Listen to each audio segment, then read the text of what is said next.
আসসালামু আলাইকুম রহমতুল্লাহ বারাকাতুহু। কি অবস্থা, সবাই কেমন আছেন?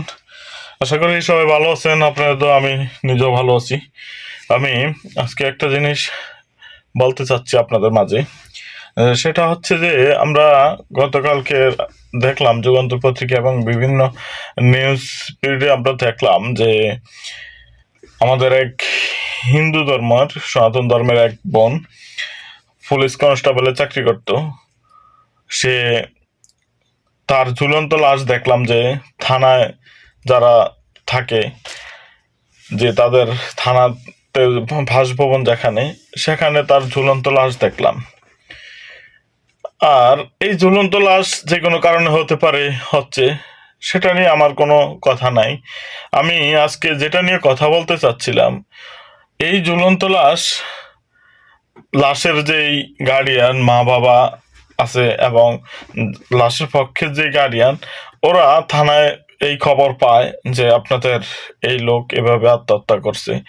আত্মহত্যা কিভাবে করছে সেটা হয়তো তদন্তের ব্যাপার স্যাপার, ঠিক আছে, সেটা নিয়ে কিছু বলতে চাই না। আমি শুধু বলতে চাচ্ছি যে আত্মহত্যা করার পর যখন নিউজ ফ্যামিলিতে গেছে, তখন ফ্যামিলির লোকজন থানায় আসলো। আসার পরে ওই যেই কনস্টেবল, মহিলা কনস্টেবল, ওর কর্মগত যেই থানা, সেই থানায় আসার পর থানার যে ওসি আছে, এসআই আছে, যারা কর্মকর্তা কর্মচারী আছে, তাদের সাথে ফয়সালা করে। ফয়সালা করার পর ওই থানার যে দায়িত্বপ্রাপ্ত কর্মকর্তা, উনি বলতে চাচ্ছে যে আমরা তো এই মুহূর্তে লাশ দিতে পারছি না, লাশ দিচ্ছি না, দিব না, কারণ উপর থেকে নির্দেশ যদি হয় তাহলে আমরা লাশ দিব। উপর থেকে যদি অর্ডার হয় লাশ গার্ডিয়ানের কাছে দেওয়ার জন্য, তাহলে আমরা লাশ দিব, তার আগে আমরা লাশ দিতে পারি না। একটা জিনিস আমরা খুব স্পষ্টভাবে ওই ফ্যামিলিটা বলতে চায় যে আমাদের মেয়েকে হত্যা করা হয়েছে, সে আত্মহত্যা করে নাই, ঠিক আছে? তো সে যদি আত্মহত্যা করে পাশ দিয়ে, তাহলে তার পোস্টমর্টমে রিপোর্টে সব কিছু ওপেন হবে। আর যদি হত্যা করা হয় সেটাও ওপেন হবে। এখন হত্যা না আত্মহত্যা এই জিনিসটা তদন্ত করার জন্য গার্ডিয়ান পক্ষে লাশ চাচ্ছে, কিন্তু থানা থেকে লাশ দিচ্ছে না। কেন দিচ্ছে না, এটা থানার ওরাই বলতে পারে ভালো মতো, কিন্তু ফ্যামিলির কথা হচ্ছে যে তাকে হত্যা করা হয়েছে। তো থানার ওরা এখনো বলতে চাচ্ছে যে উপর থেকে নির্দেশ আসলে আমরা দিব, উপর থেকে নির্দেশ না আসলে দিবে না।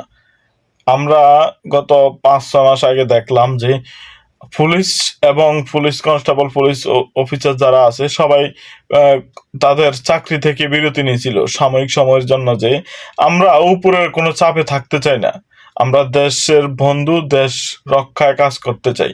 এখন আইসা দেখি যে তারা এখনো ওই যে উপরের নির্দেশ, উপরের আদেশ, ঠিক আছে, উপরের দুর্নীতি এবং উপরের নীতি এবং দুর্নীতি, এগুলো মাইনে তারা থাকতে চায়, ঠিক আছে? তো গত 6-7 মাস আগে আপনারা এই ধরনের নাটক কেন করলেন যে আমরা উপরের কোনো আদেশ মানতে চাই না, আমরা উপরের কোনো হুকুম মানতে চাই না? আরে ভাই, হুকুম তো একটা জিনিস, যে লিগেল আর আনলিগেল।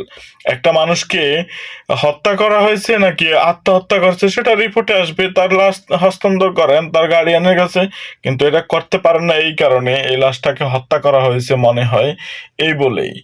তো আমি শুধু এই জিনিসটাই দেখতে চাই যে আমাদের দেশটা কবে সঠিক পথে আসবে, আর সঠিক পথে আসবে কিভাবে? যে দেশের দায়িত্ব পায় সে দেশের দুর্নীতির করে তার স্বার্থ হাসিল করার চেষ্টা করে। তো এই দেশ আমার মনে হয় না যে কখনো ভালো হবে। নিশ্চয়ই ভালো থাকবেন। যে যেখান থেকে ভিডিওগুলো দেখেন শেয়ার করবেন। আল্লাহ হাফেজ।